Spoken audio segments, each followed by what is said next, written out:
갈라디아서 5장 13절에서 24절까지입니다.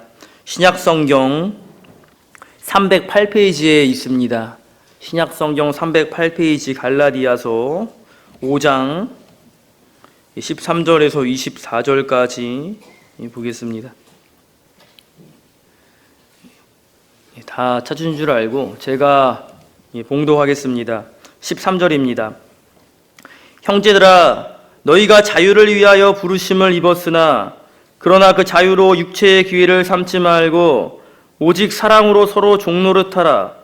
온 율법은 내 이웃 사랑하기를 내 자신같이 하라 하신 한 말씀에서 이루어졌나니 만일 서로 물고 먹으면 피차 멸망할까 조심하라. 내가 이르노니 너희는 성령을 따라 행하라. 그리하면 육체의 욕심을 이루지 아니하리라.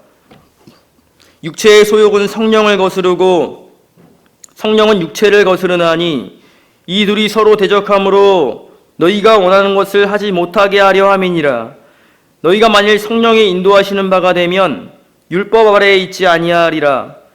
육체의 일은 분명하니 곧 음행과 더러운 것과 호색과 우상 숭배와 주술과 원수 맺는 것과 분쟁과 시기와 분냄과 당짓는 것과 분열함과 이단과 투기와 술취함과 방탕함과 또 그와 같은 것들이라. 전에 너희에게 경계한 것 같이 경계하노니 이런 일을 하는 자들은 하나님의 나라를 유업으로 받지 못할 것이요 오직 성령의 열매는 사랑과 희락과 화평과 오래 참음과 자비와 양선과 충성과 온유와 절제니 이 같은 것을 금지할 법이 없느니라. 그리스도 예수의 사람들은 육체와 함께 그 정욕과 탐심을 십자가에 못 박았느니라. 아멘. 예. 오늘 자유를 누리는 성도의 생활이라는 제목으로 하나님의 말씀을 증거하고자 합니다. 자유를 누리는 성도의 생활입니다. 오늘 13절에 보니까 형제들아 너희가 자유를 위하여 부르심을 입었으나 이렇게 말하고 있습니다. 사도 바울이 형제들에게 너희는 자유를 위하여 부르심을 입었다라고 말하고 있다라는 것입니다. 사실은 제목을 자유를 위하여 부르심을 받은 자들의 생활이라고 사실은 처음에 정했는데 너무 길어져서 그냥 어느 정도 비슷한 자유를 누리는 성도의 생활이란 제목으로 하나님의 말씀을 같이 상고해 보고자 합니다. 자유라는 의미는 무엇인가? 자유라는 사전적 의미를 찾아보니까 자유는요, 무엇인가 구속받거나 얽매이지 않고 자기 마음대로 하는 행위를 자유라고 합니다. 무언가에 구속받거나 얽매이지 않고 자기 마음대로 하는 행위가 자유입니다. 그러나 그 어디에서도 이러한 자유를 사용하진 않습니다. 하나님께서 내신 자유도 이러한 자유는 아닙니다. 성경 속에서 또 세상에서 또 어떤 나라에서도 이와 같은 의미의 자유는요 사용되지 않는다는 것입니다. 만약에 자유가요 정말 그 무엇에도 얽매이지 않고 또 구속받지 않고 자기 마음대로 행하게 내버려 둔다면 그 사회는 이미 파탄이 나게 될 것입니다. 무질서한 혼돈에 처하게 될 수가 있다는 것입니다. 그렇기 때문에 자유는 제한해야 돼요. 그러니까 자유라는 단어 앞에 어떠한 의미를 붙여야 되냐면 법률적 의미로서의 자유라는 말을 우리는 사용을 해야 됩니다. 그냥 자유가 아니고 법률적 의미로서의 자유가 무엇이냐면요, 법률의 범위 안에서 남의 구속을 받지 않고 자기 마음대로 행하는 행위가 바로 법률적 의미에서의 자유입니다. 로마에 가면 로마법을 따라야 되잖아요. 로마에 가서 로마법을 따르는 가운데서 자유를 누릴 수가 있다는 겁니다. 법을 지키지 않는 자유는 자유가 아니라 범죄입니다. 하나님께서 내신 자유가 바로 이러한 자유라는 겁니다. 오늘 성경 본문에서 사도 바울이 말하는 자유도 그냥 사전적 의미로 그러한 자유가 아니라 법률적 의미로서의 자유를 말하고 있습니다. 성경에도 보면 하나님을 믿는 성도들은 다 자유를 누립니다. 근데 그 자유에는 제한이 따릅니다. 예를 들어 보겠습니다. 아담을 하나님이 처음 창조하셨는데 그리고 나서 에덴 동산에 두셨습니다. 아담의 자유는 그 에덴 동산에서 모든 것들을 다스리지만 그럼에도 불구하고 선과 악을 알게 하는 나무를 따먹지 않고서 누리는 자유입니다. 그것을 먹으면 자유를 누리지 못해요. 광야를 지나가는 이스라엘 백성들에게 자유는 무엇이냐면 하나님께서 지도자로 세우신 그 모세의 교훈을 잘 따라 순종하며 누릴 때에 그때 자유를 누릴 수가 있습니다. 모세가 지도자인데 그 말을 듣지 않고 불평을 하면 자유가 사라지게 되는 것입니다. 또 가나안 땅에서의 그 이스라엘 백성들의 자유는 무엇이냐면 하나님이 세우신 여호수아와 함께 정복 전쟁을 하면서 누리는 자유를 말합니다. 만약에 정복 전쟁에 동참하지 않으면 하나님이 주신 자유를 빼앗길 수가 있습니다. 그럼 신약 시대에 와서 사도들의 자유는 무엇일까? 사도들의 자유는요, 예수님께서 명령하신 복음을 증거하면서 누리는 삶이 바로 자유입니다. 그러니까 구약의 성도들은요, 하나님의 법 안에서, 하나님의 법의 범위 내에서 자유를 누리게 되고요, 신약의 성도들은 그리스도의 법의 범위 내에서 자유를 누리게 된다라는 사실입니다. 한 구절만 찾아보겠습니다. 요한복음 8장 34절에서 36절에 보면요, 요한복음 8장 34절에서 36절에 보면 제가 읽겠습니다. 예수께서 대답하시되 진실로 진실로 너희에게 이르노니 죄를 범하는 자마다 죄의 종이라. 종은 영원히 집에 거하지 못하되 아들은 영원히 거하나니 그러므로 아들이 너희를 자유롭게 하면 너희가 참으로 자유로우리라. 이렇게 말하고 있습니다. 성도가 참으로 누릴 수 있는 자유는 누구에게서 오냐면 그리스도에게서 온다라는 겁니다. 성도는요, 그리스도 안에 있을 때 진정한 자유를 누릴 수가 있습니다. 그럼 그리스도 안에서 진정한 자유를 누리기 위해서 성도들은 그럼 무엇을 해야 되는가? 어떤 생활을 해야 되는가? 오늘 사도 바울은요, 본문에서 세 가지로 이제 그 생활을 권면하고 있는데요. 그 첫 번째는 무엇이냐면 사랑으로 서로 종노릇 하라라는 것입니다. 여기 13절을 볼게요. 13절을 다시 한번 보겠습니다. 형제들아, 너희가 자유를 위하여 부르심을 입었으나 그러나 그 자유로 육체의 기회를 삼지 말고 오직 사랑으로 서로 종노릇하라. 이렇게 말하고 있습니다. 자유를 위하여 부르심을 받은 자들, 성도가 누리는 자유의 생활 첫 번째는 사랑으로 서로 종노릇하는 것입니다. 우리가 하나님께 받은 자유를 사도 바울은 육체의 기회로 삼지 말라고 말하고 있습니다. 육체가 계속적으로 이제 나오는데요, 이 육체는 죄와 연결이 되고요, 또 우리 부패성과 연결이 됩니다. 하나님께서 우리에게 주신 자유를 우리가 우리의 멋대로 쓰지 말라는 것입니다. 그럼 어떻게 써야 돼요? 사랑으로 서로 종노릇하는 데 써라. 그러나 이것은 굉장히 아이러니한 표현입니다. 왜냐하면 자유라는 단어와 종이란 단어는 사실은 서로 양립할 수가 없는 그런 의미이기 때문입니다. 종에게 자유가 있습니까? 종에게는 원래 자유가 없는 거예요. 종은 원래 속박된 위치에 있는 사람이고 구속된 위치에 있는 사람이고 얽매여 있는 위치에 있는 사람이 바로 종입니다.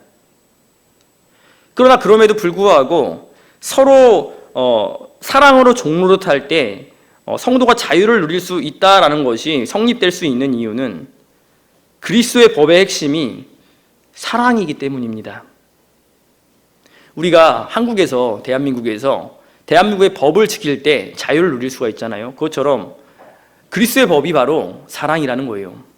그 사랑을 행할 때 자유를 누릴 수가 있다라는 것입니다. 조금 더 우리가 자세한 설명을 위해서 이 다음 절인 14절을 보면 조금 더 우리가 자세하게 이해할 수가 있는데요. 14절을 보겠습니다. 온 율법은 내 이웃 사랑하기를 내 자신같이 하라 하신 한 말씀에서 이루어졌나니 이렇게 말하고 있습니다. 온 율법은 내 이웃 사랑하기를 내 자신같이 하라 하신 한 말씀에서 이루어졌나니. 이 말씀은 사도 바울이 레위기 19장 18절 말씀을 인용한 말씀입니다. 레위기 19장 18절 말씀을 보면요, 원수를 갚지 말며 동포를 원망하지 말며 내 이웃 사랑하기를 내 자신과 같이 사랑하라. 나는 여호와이니라. 이렇게 말씀하고 있습니다. 하나님께서 구약시대에 율법을 제정하신 이유는요, 이스라엘 백성들을 정죄하시기 위함이 아닙니다. 물론 율법 자체가 우리에게 구원을 주지 못합니다. 율법하면 뭔가 딱딱하잖아요. 사랑이 없습니다. 뭔가 죄를 지울 것 같고 또 형벌을 줄 것 같은 것이 바로 율법이지만 우리 개혁주의 안에서 이 성경을 통틀어서 말할 때 율법의 핵심 사상은 무엇이냐면 오늘 레위기 19장 18절 말씀을 읽은 것처럼 바로 이웃사랑입니다. 율법의 핵심은 이웃사랑입니다. 사랑을 행할 때 법적 효력이 발생을 한다는 거예요. 법을 지킬 때 자유라는 법적 효력이 발생하는 것처럼 우리가 하나님의 법을 지킬 때 구약시대에 그 법적 효력이 이스라엘 백성 내에 발생해요. 신약도 똑같습니다. 그리스도께서 우리에게 주신 그 법적 효력이 드러나기 위해서 우리가 그 안에서 자유를 누리기 위해서는 그리스도의 법을 지켜야 돼요. 근데 그리스도의 법도 그 핵심이 사랑이라는 거예요. 한번 볼까요? 마가복음 12장 29절에서 31절까지 보면요, 마가복음 12장 29절에서 31절까지 제가 보겠습니다. 예수께서 대답하시되 첫째는 이것이니 이스라엘아 들으라. 주 곧 우리 하나님은 유일한 주시라. 내 마음을 다하고 목숨을 다하고 뜻을 다하고 힘을 다하여 주 너의 하나님을 사랑하라 하신 것이요. 둘째는 이것이니 내 이웃을 내 자신과 같이 사랑하라 하신 것이라. 이보다 더 큰 계명이 없느니라. 이보다 더 큰 계명이 없습니다. 가장 큰 계명을 지키면 그 예수님도 그렇고 바울도 뭐라고 말하냐면 율법이 완성된다 이렇게 말합니다. 가장 큰 계명을 지킬 때 율법이 폐해지는 것이 아니고 율법이 완성되는 것입니다. 그럼 그 법이 무엇인가? 구약의 하나님께서 말씀하신 법과 신약의 예수님께서 말씀하신 법, 그거의 핵심 사상, 공통된 핵심 사상이 무엇이냐면 이웃사랑이라는 거예요. 서로 사랑으로 종노릇하는 것이 하나님의 법이고 또 예수님의 법이다라고 말하고 있습니다. 그러니까 부르심을 입은 성도들은요, 어떤 생활을 해나가야 되면 반드시 이웃을 사랑하는 생활을 해나가야 됩니다. 우린 자신은 사랑하잖아요. 예. 물론 자신을 사랑하지 않는 사람도 있어요. 때로는 자신을 막 책망하죠. 질책하고. 그러다 어떻게 해요? 예. 물에 뛰어들어 자살도 하고. 그렇지, 일반적으로는 사람들은 다 자기 자신을 사랑합니다. 근데 그만큼 무엇을 사랑해야 되냐면 이웃을 사랑해야 된다는 겁니다. 여기서 이웃은 구체적으로 누구를 말하냐면 1차적으로는 성도입니다. 모든 성도를 사랑해야 돼요. 2차적으로는 성도가 아닌 모든 사람들을 사랑해야 됩니다. 우리가 목사님을 통해서 이런 말씀도 많이 배우잖아요. 예수님도 얘기했죠. 죄는 미워하되 사람은 사랑하라. 사실은 굉장히 어려운 것입니다. 죄를 미워하는데 어떻게 그 사람이 죄를 짓고 있는데 그 죄는 미워하는데 그 사람을 사랑해야 되는, 어떻게 보면 굉장히 아이러니한 것이지만 그럼에도 불구하고 우리는 반드시 나에게 잘하는 사람들에게만, 나에게 베푸는 사람에게만 사랑을 같이 베푸는 것이 아니고 그렇지 않은 사람일지라도 나는 사랑을 주어야 되는 것입니다. 예수님이 그렇게 행하셨기 때문입니다. 물론 말이 쉽지 어렵습니다. 우리는요, 서로 사랑으로 종노릇하기보다는 교만해서 왕노릇할 때가 더 많습니다. 내가 먼저일 때가 훨씬 많다는 겁니다. 누군가를 위할 때도 우리는 먼저 나를 위하고 누군가를 위합니다. 무슨 얘기냐면요. 일단 딱 계산을 해보는 겁니다. 이 사람을 위할 때 나에게 어떤 마이너스가 되는 것은 없을까? 내가 이 사람을 도와줄 때 나에게 어떤 문제가 되는 것은 없을까? 없구나. 위해주자. 이렇게 되는 거죠. 이 사람을 내가 위해주다 보면 내가 조금 문제가 생길 수가 있겠구나. 나의 어떤 물질이 계속적으로 손해를 볼 수 있거나 혹은 나의 명성에 어떤 먹칠을 하게 될 수도 있거나 여러 가지 그런 것들이 보여지면 어때요? 끊는 거죠. 근데 그렇게 하지 말라는 거예요. 사랑으로 베풀어 주라는 것입니다. 사도 바울은 이것을 경계하니까 15절에 보면 이렇게 말하고 있습니다. 만일 서로 물고 먹으면 피차 멸망할까 조심하라. 서로 사랑하는 것이 마땅하지만 사람은 그것이 어렵기 때문에 주의하고 경계하라라는 것입니다. 여기서 서로 물어 뜯는 거죠. 여기 그 물어 뜯는 것은 누가 잘하냐면 개가 잘하죠. 강아지 개가 잘합니다. 마태복음 7장 6절에 보면요, 거룩한 것을 개에게 주지 말라라고 되어 있어요. 왜냐하면 찢어서 상하게 할까 한다, 이렇게 예수님께서 말씀을 하십니다. 또 사도 바울도 그 예수님의 말씀을 고지고대로 받아서 빌립보서 3장 2절에 보면 개들을 주의하라 이렇게 나와요.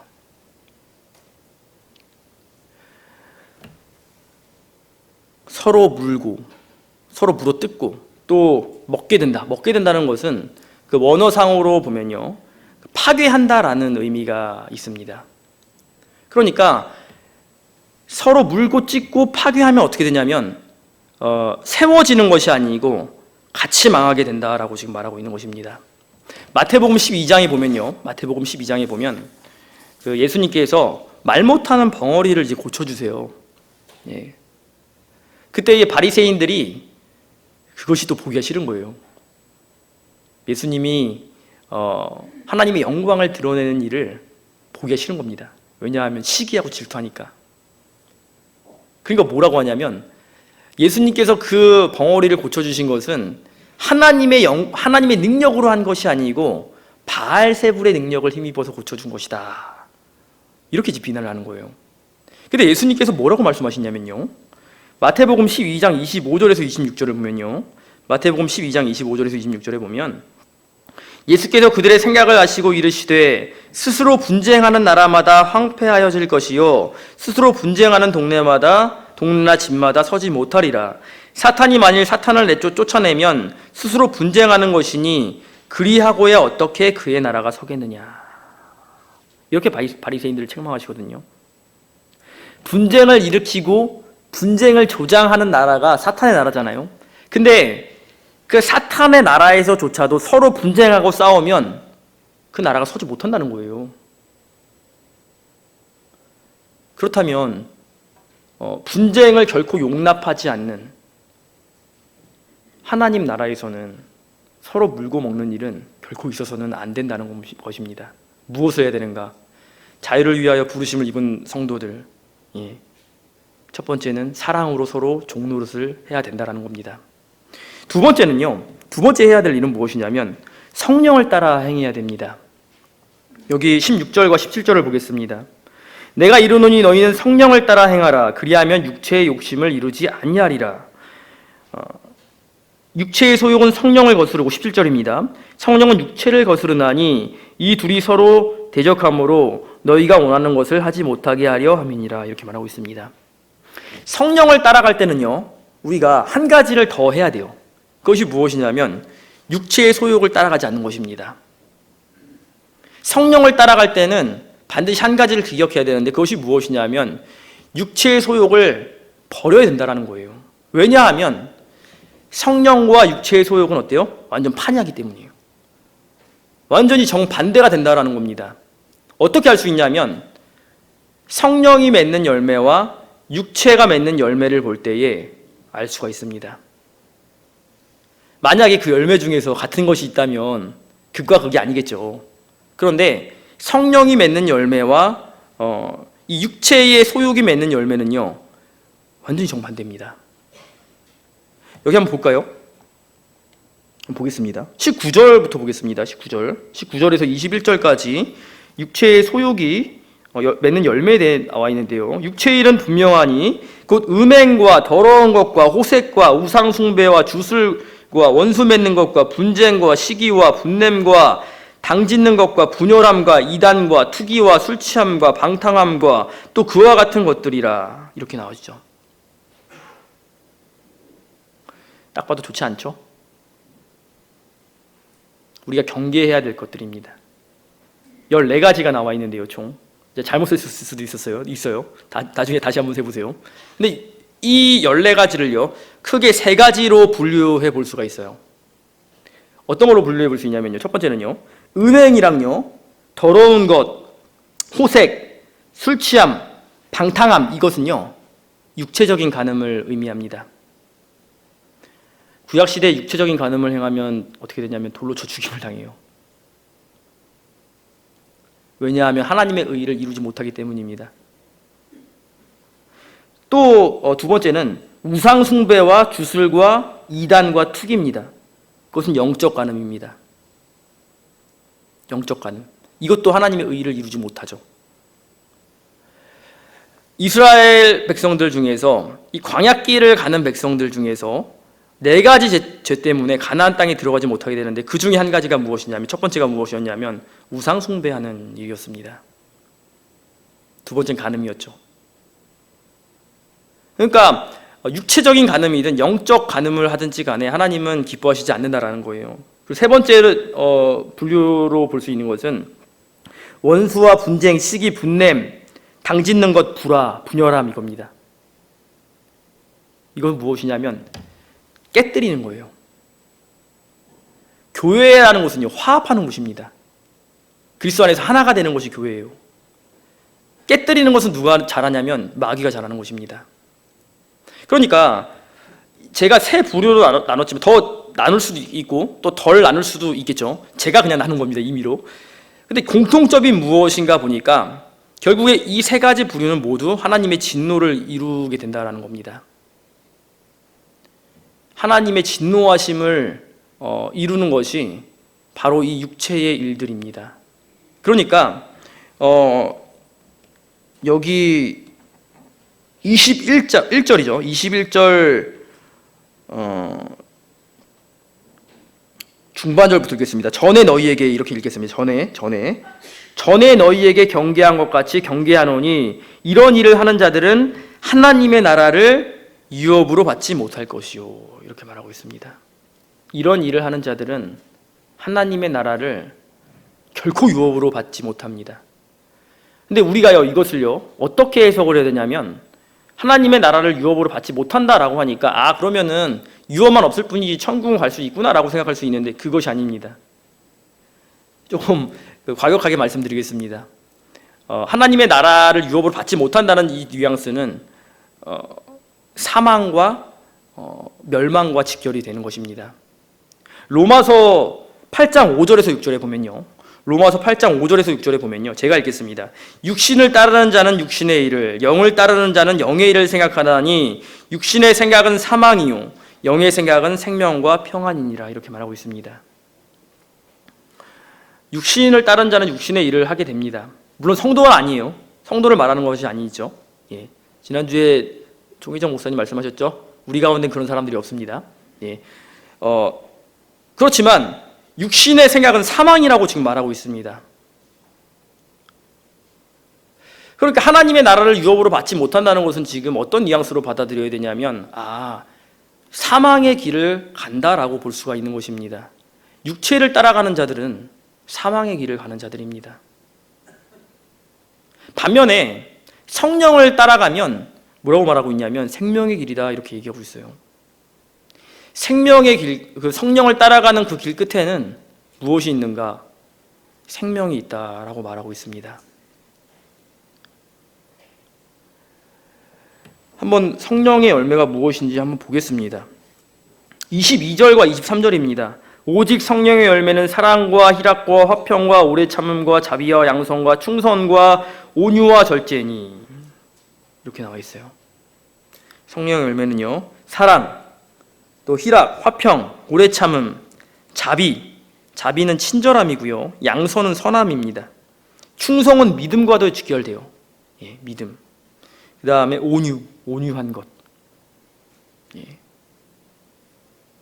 그 다음에 절제, 절제하는 것. 이런 것들은요, 금지할 것이 없다. 금지되지 않는다는 것입니다.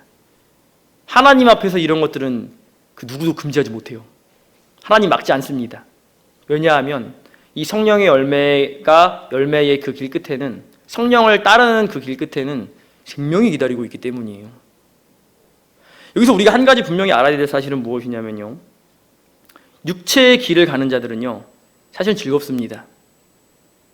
육체의 길을 가는 자들은 굉장히 즐거워요. 예. 누군가의 어떤 구속을 받지 않고 또 하나님의 법에 얽매이지 않아도 되고, 내가 세상에서 내가 원하는 대로 가정을 꾸리면서 굳이 주일날 교회 나오지 않고 또 뭐 즐겁게 뭐 여행도 다니면서 살아갈 수 있습니다. 그러나 이 육체의 일은요, 즐겁지만 그 길 끝에는 사망이 기다리고 있습니다. 반면에 성령을 따라 행하는 것은 사실은 어려운 길입니다. 좁은 길이에요. 좁은 길과 넓은 길이 있으면 일반적으로 넓은 길로 가요. 좁은 길 못하러 좁은 길로 갑니까? 힘들게. 넓은 길로 가자 이러지 않아요? 애들하고 길을 걷다가도 길이 막 울퉁불퉁하고 반대편에는 이렇게 아스팔트가 쫙 깔려 있으면 우리 아스팔트로 가자 이렇게 얘기하지, 누가 우리 울퉁불퉁한 데로 가자 이런 사람들은 없습니다. 근데 성령을 따라가는 길이 이러한 길이라는 겁니다. 그러니까 어떻게 보면 끝이 보이지 않는 거예요, 성령을 따라가면. 왜냐하면 우리의 여정은요, 인생의 여정은 장거리 마라톤이기 때문입니다. 오늘 당장 내가 열심히 한다고 해서 어떤 성과가 보이지 않습니다. 내가 오늘 당장 간절함으로 주님을 찾았다고 해서 내일 무언가 크게 뭔가 변화되는 것이 아닙니다. 그렇지 않습니까? 우리가 여러 가지 어려움을 만났을 때, 여러 가지 큰 고민을 만났을 때 내가 간절한 기도를 할 수 있지만 그것이 정말 다음날 타게 되는 적이 얼마나 많이 있습니까? 그렇지 못한 적이 훨씬 많지 않습니까? 또 교회 나와서 봉사합니다. 봉사하다 보면 봉사 끝이 없어요. 한 번 시킨 봉사는 언제까지 가냐면 끝없이 갑니다. 은퇴할 때까지 가는 거예요, 거기. 안 하려고 그래요. 그러나 그 길이 성령을 따르는 길임을 우리가 알아야 된다는 거예요. 그 길 끝에는 생명이 있습니다. 내가 언제까지 해야 되냐? 내가 언제까지 이렇게 계속적으로 이 힘든 걸 감내해야 되는가? 물론 저도 똑같습니다. 언제까지 이렇게 살아야 되는가? 언제까지 이렇게 힘들게 하루하루를 보내야 되는가? 길이 보이지 않을 때가 많이 있어요. 그렇지만 그 길 끝에는 생명이 있다는 것을 확신하기 때문에 우리가 어떻게 해요? 예, 때로는 낙심하지만 다시금 주님 앞에 오는 것입니다. 만약에 그 길 끝에 성령께서 성령을 따르는 그 길 끝에 사망이 있다는 것을 우리가 확신하면 안 따라가겠죠.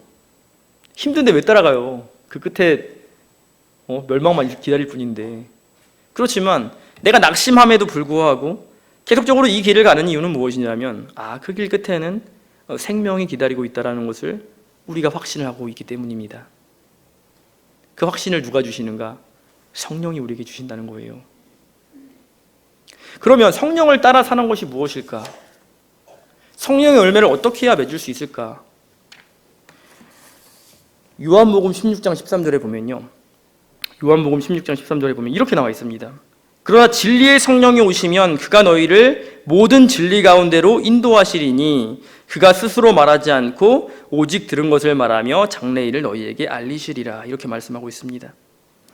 진리의 성령이 오시면요, 성령이 하시는 일은 무엇이냐면, 물론 여러 가지가 있지만 성령이 하시는 가장 핵심 사상은 무엇이냐면 우리를 진리 가운데로 인도하시는 일입니다.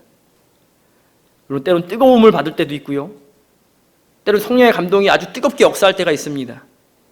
그러나 성경에서 봤을 때 성령이 우리에게 주시는 가장 근본적이고 핵심적인 것이 무엇이냐면 진리 가운데로 우리를 인도해 주신다라는 겁니다.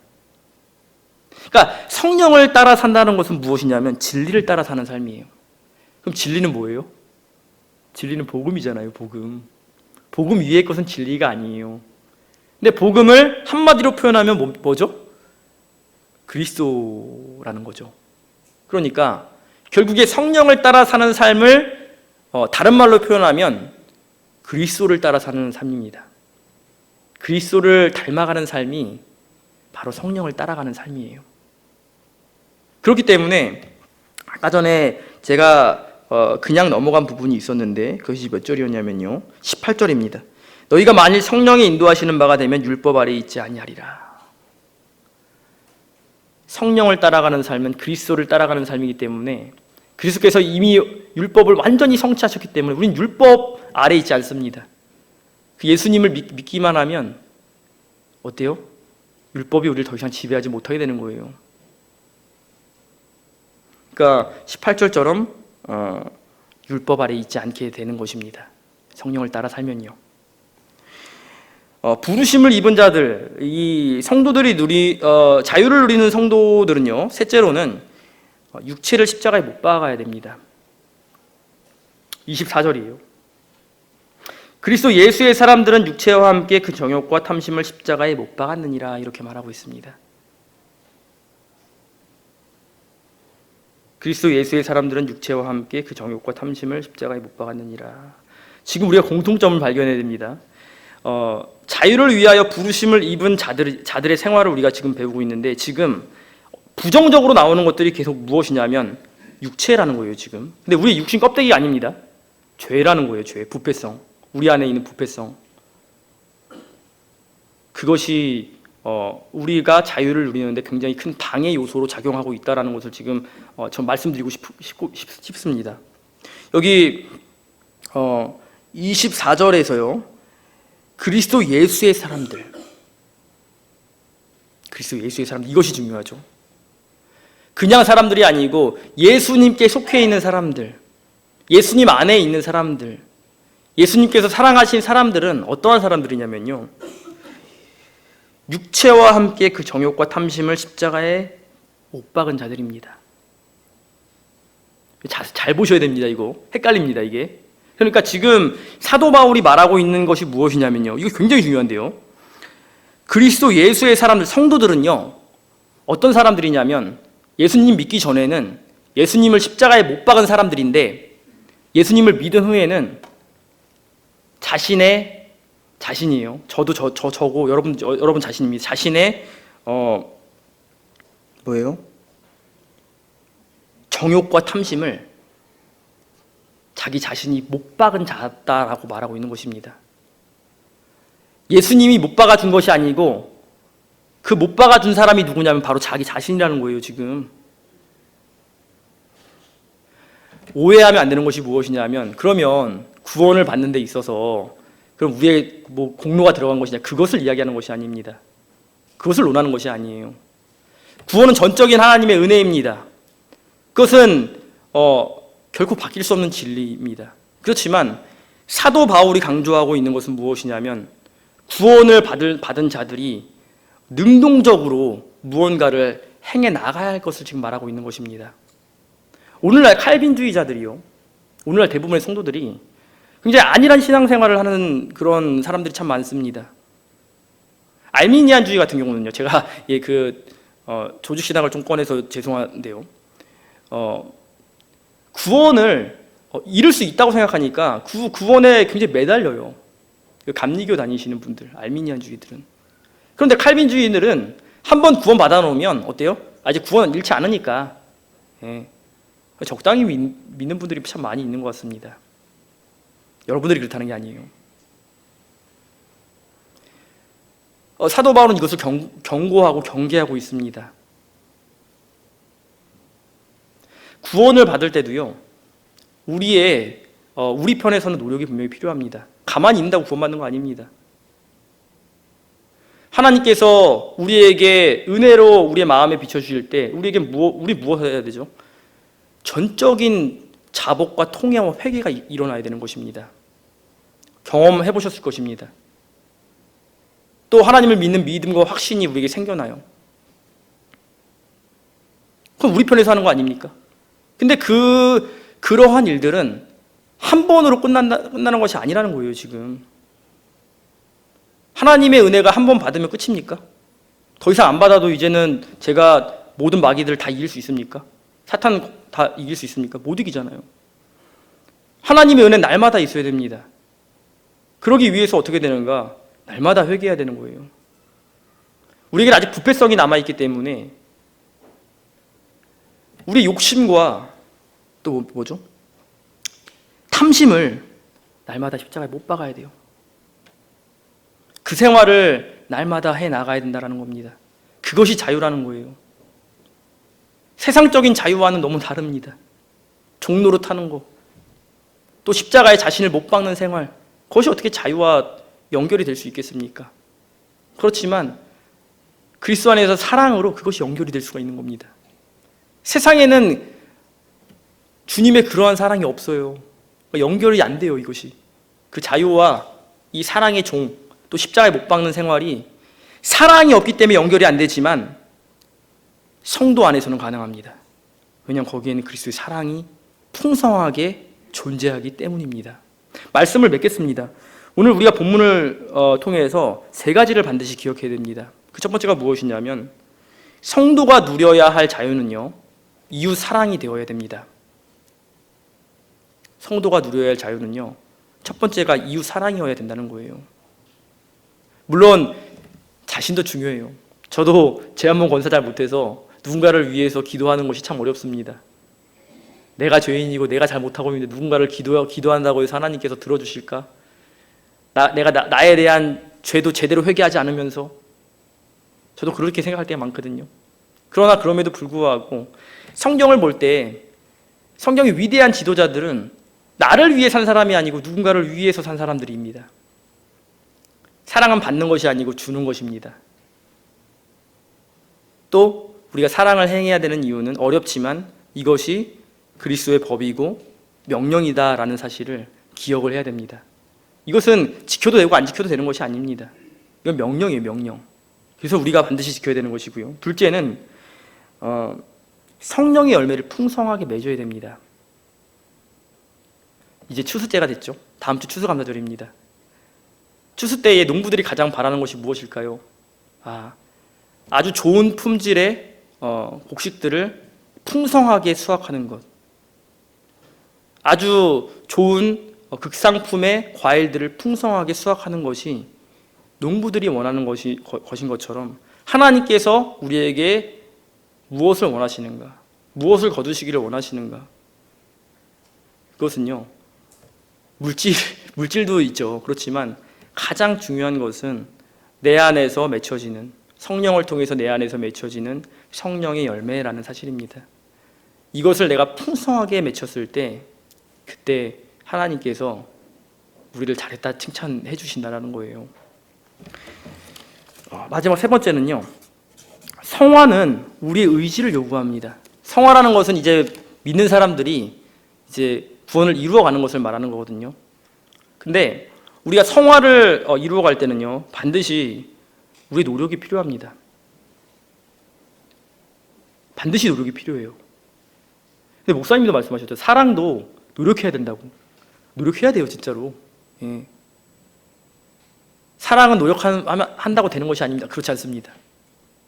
내가 하다 보면 진짜 어느 순간에 조금은 바뀌어요. 조금은 진짜. 예, 한 10년 기도하니까 한 1은 바뀌는 것 같더라고요. 예, 1 정도. 예. 한 10년 기도하니까 1 정도 바뀌어요. 그럼 자신을 보게 되죠. 얘 진짜 쓸모없구나, 진짜. 10년 동안 그렇게 그걸 놓고 기도했는데도 바뀌는 게 변화된 것이 별로 없는 거예요. 우리는 부단히 노력해야 된다는 겁니다.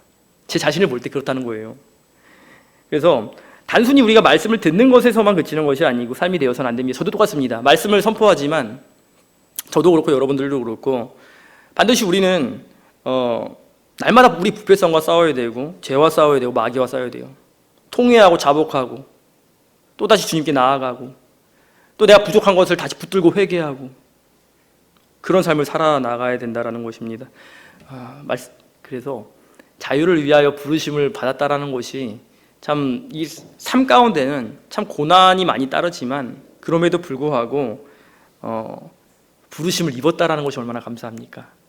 그것에 감사하고 우리가 교회에서뿐만 아니고 어디서든지 간에 예수님이 발을 씻겨주셨다라는 것을 사실을 기억하고 서로 사랑으로 종노릇하고 또 성령을 따라 행함으로 풍성한 열매를 많이 맺혀 드리는 우리 모두가 되시기를 바랍니다. 기도하시겠습니다. 거룩하신 하나님 아버지, 은혜와 사랑을 진심으로 감사합니다. 하나님 아버지, 우리는 원래 죄인이었고 원래 하나님 앞에 갈 수 없는 저희들이었지만 하나님께서 우리를 불러주셔서 자녀 삼아주시고 이제는 우리를 통해서 구원을 이루어 가시기를 원하시는 하나님 아버지, 우리가 주님이 주신 자유를 누리기를 원하오니 아버지 하나님, 우리가 사랑으로 서로 종노릇하게 하시고 또 성령을 따라 나아감으로 풍성한 열매를 맺히게 하시며 우리가 가만히 있는 것이 아니고 어찌하든지 간에 주님의 일을 힘써 해나가는 저희들이 되게 하여 주시어서 우리가 그렇게 해나갈 때에 하나님 아버지 우리를 붙들어 주시고 또 풍성한 것들로 채워주시기를 간절히 원하오며 예수님의 이름으로 감사하며 기도드리옵나이다. 아멘.